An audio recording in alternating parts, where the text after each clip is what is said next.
The blue jackal. Here was a jackal who lived in a forest. One day, driven by hunger, he went to a nearby town in search of food.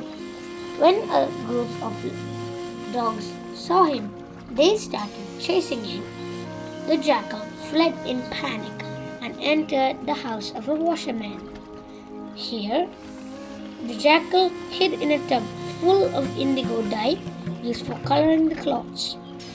When he eventually came out of the tub, he had become a blue-colored animal. So when the dogs saw him, they could not recognize him. So they went away. Blue Jackal went back to the forest. When the stronger animals like the lion, tiger, panda, and wolves and the other small animals in the forest saw him, they were very scared.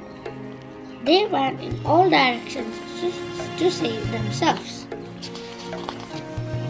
We do not know his power and strength, they cried.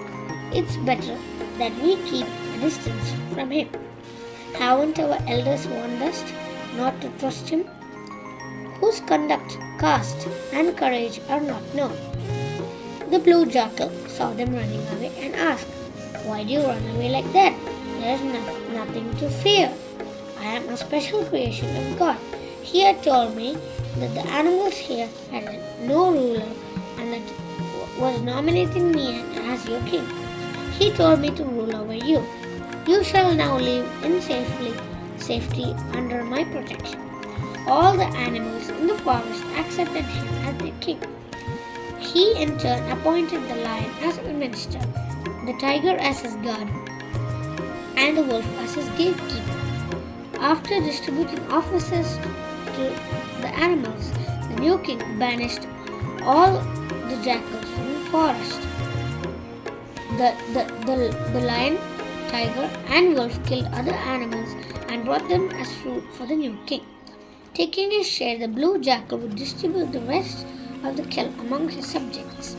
One day, when the new king was holding court, he heard a group of jackals howling.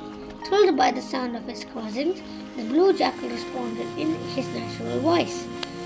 The lion and other animals immediately realized that their king, after all, was a jackal and not a special animal sent by God. They at once pounced on the blue jackal and killed him. Namanaka said, The mortal is he who abandons his own folk will perish. But how do I believe that Sanjeevaka has evil intentions? Asked Pingalaka. He told me today that he would kill you tomorrow. If you notice him carefully tomorrow, you will find him red-eyed and occupying a seat he does not deserve. He would stare at you angrily. If I say it comes true, it's time for you to decide what to do with Sanjeevaka, said Damanaka. After the meeting with the king, Damanaka went to meet Sanjeevaka. The bullock received him with courtesy. We are meeting after a long time, he said. What can I do for you? They are blessed who visited by friends. You're right, Sir Damanaka, but there's no luxury for servants. They have lost their freedom for the sake of money. They know no sleep and have no interest in food nor can speak without fear. Yet they live. Somebody has rightly compared a servant's life to that of a dog's. Come to the point, my friend. The bullock was now impatient. Yamanaka said, Sir, a minister is not supposed to give bad advice.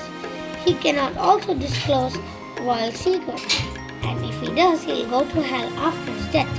But since I consider you a dear friend of mine, I will not have to reveal the secret.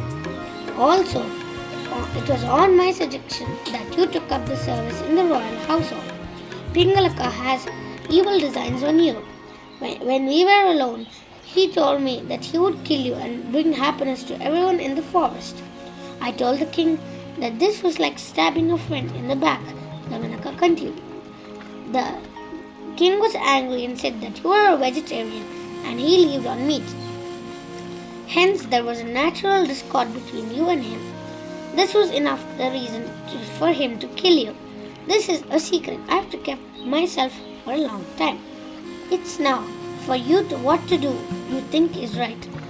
Sanjeevaka almost fainted on hearing these words. Then, recovering after some time, it's truly said that a person who serves the king like a bullock without hounds is not pleased to a king. It's difficult to know the mind of a king who has different ideas. Even sages couldn't read the mind of kings.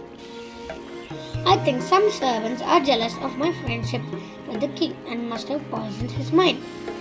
Don't worry, Damanaka said. Forget that tales. Servants carried out to the king. You can still win his favor by sweet words. That's not true. It's impossible to live with wicked people, however small they are. They can always think of 100 ways to get you in the same manner as the jackal and the crow trapped the camel. That sounds interesting. Tell me what happened to the camel, asked Damanaka. Sanjeevaka told the story.